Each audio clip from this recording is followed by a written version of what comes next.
Alright, in this guide, you'll learn how to use all the tools given to you to get better as a soldier in TF2. Soldier's easy to learn and hard to master. He has one of the highest skill ceilings in the game. Soldier is the class that most players would recommend to new players to learn the basics of TF2, including me. He has an easy source of damage and good mobility. With all that out of the way, let's get to the things you need to do to improve as soldier. Alright, rocket jumping. This is one of, if not the most essential skill to playing soldier. If you can't rocket jump and want to play soldier, I'd recommend Nate Fox's rocket jumping tutorial and the map Rocket Jump Academy. I put both in the description if you want. If you just want to know how to rocket jump and go from there, all you need to know is to look down and press crouch, jump, and shoot simultaneously, and you'll be catapulted into the air. But there is a lot more to learn, so beware. Alright, containing aggression. When playing as a soldier, you may be tempted to just jump into the enemy. Trust me, I know that feeling, and do not do it! I'm saying this from experience. It may seem like the maniac with 4 whole rockets in his clip will be able to take on just about anything. He can't, though. If you add in that you used at least 1 rocket to jump into the enemy, took some 40 damage in the blast and 20 from fall damage, you're left with 3 rockets that do some 70 splash damage and 140 health, while being the second slowest class in the game. That leaves you in a situation you may not want to be in, based on the class you're fighting.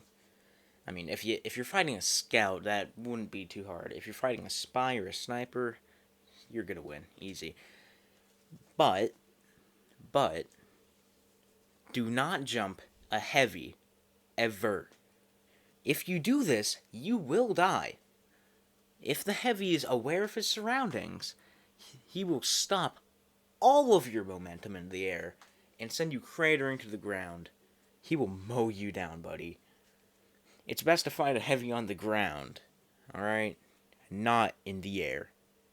Although, man treads. But no one uses those. Alright, choosing your fights. Let's say you're playing on Badwater. You're defending, and you're at 90 HP. You're about to round a corner to a health pack when you find an enemy scout right where the health pack is. You know, the enemy scout can easily one-shot you with a meat shot. You have 2 rockets left in your clip from whatever encounter you're returning from. And you're wearing the gunboats, like most Chad soldier mains. You have 2 choices. The first is to fight the scout, possibly dying in the process. Or you could rocket jump away to safety, whether that is a different health pack, or your team's medic. What do you choose? Yeah, that's right. You choose to jump away. However, when I land all out like this for you, it seems easier. But this whole interaction was done in less than 5 seconds. Maybe even less than 3. The point I'm trying to make here is that you don't always have to fight everything you come into contact with. Sometimes it's better to just run away and survive the encounter. Alright, proper positioning. If you have ever watched one of these guides, you know that most people tell you that positioning comes with experience. And they'd be right. But that does not mean I can't give you tips on how to properly position yourself. When you're actually in a fight, you do not want to blow yourself up, as shown in the clip here. To avoid doing that, stay approximately this far away from your enemy to deal the most damage while not hurting yourself. This is vital to winning fights, as you probably will rocket jump to a health pack, dealing more damage to yourself. Alright, playing as soldier, the easiest and most efficient way to deal damage is by shooting at the feet of your enemies with the rocket splash damage. However, when you're trying to deal damage, when you're on the low ground, you have to hit direct hits. Maybe easier with a certain unlock, but we're not talking about that right now. This doesn't sound too hard, but if you tried it yourself, you would find it really quite difficult.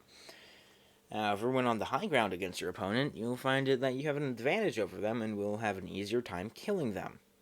Some examples of spots where you have a height advantage over your enemy are these boxes on Badlands, this spot on Snakewater, this spot on Hightower, and this spot on Upward.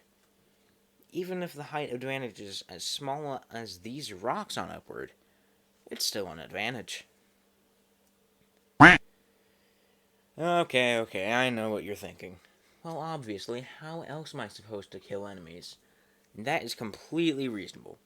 But when a maniac with a pot on his head is flying through the air intending to smack you silly with an oversized spoon, you're going to want to shoot him down. To practice air shots, I recommend TR Walkway RC2. It comes equipped with just about everything you need to practice. Once you're done with that, you can move on to TR Rocket Shooting 2. By the way, for the bots to spawn on these maps, you need to enable the console, press the key to open it, and type sv_allow_point_server command always before you join. Once you can easily hit an air shot, pop the enemy into the air, look away from them, return your crosshair to them, and then shoot. This will simulate air strafing and unpredictability. Once you can consistently hit air shots with that method, I'd recommend practicing your deathmatch skills on an MGE server. To find one of these, go to the community server browser and type MGE into the tags, and multiple servers will pop up. Mind you, this air shot section is mostly for more advanced learners, so if you're new, just don't pay any mind.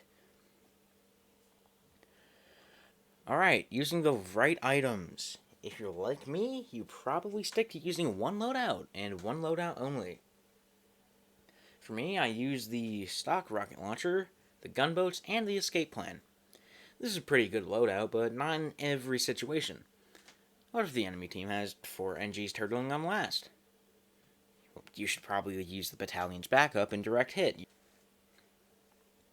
Alright, hopefully you can put all of these tips into practice and become a better player than you were before this video.